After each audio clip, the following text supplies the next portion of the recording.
सिंध जे इतलात खाते ट्रांसपोर्ट ऐं rain emergency Hyderabad जे निगरान सूबाई वज़ीर शर्जील इनाम मेमण चयो आहे त ताज़ो थियल बरसातुनि सबबि 17 लख खां वधीक माण्हू मुतासिर थिया आहिनि ऐं 341 फोतगियूं थियूं आहिनि। एसएस न्यूज़ जे रिपोर्टर एजाज़ लगारी मूजिबि शहबाज़ हाल हैदराबाद में प्रेस कॉन्फ्रेंस कंदे सूबाई वज़ीर शर्जील मेमण चयो त NDNA हिन वक़्त ताईं सिंध खे 7000 टेंट ऐं 4000 खां वधीक राशन बैग ॾिना आहिनि।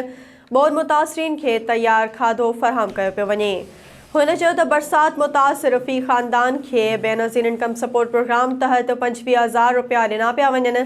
सवालनि जा जवाब ॾींदे हुन चयो त असांजो को बि माण्हू पंहिंजूं ज़मीनूं बचाइण लाइ ॻोठ न ॿोड़े रहियो आहे। जेकॾहिं कंहिं अहिड़ी हरकत कई त उन ख़िलाफ़ सख़्त क़ानूनी कार्रवाई कई वेंदी। हुन चयो त हिन वक़्त ताईं 341 फोतगियूं थियूं आहिनि। 13,622 जानवर मरी विया आहिनि। 4,44,000 खां वधीक घर मुतासिर थिया आहिनि। 27,98,000 एकड़ ज़रई ज़मीन मुतासिर थी 4,85,000 माण्हू पनाह वरितल आहिनि। हुन हैदराबाद जो ज़िक्र कंदे चयो त हैदराबाद जे 85% इलाइक़नि मां बरसाती पाणी नेकाल थी चुको आहे। बाक़ी इलाइक़नि मां बि पाणी नेकाल वारो कमु जारी आहे। नाज़रीन, वधीक ख़बरुनि अपडेट्स लाइ ॾिसंदा रहो एसएस न्यूज़ वेब चैनल।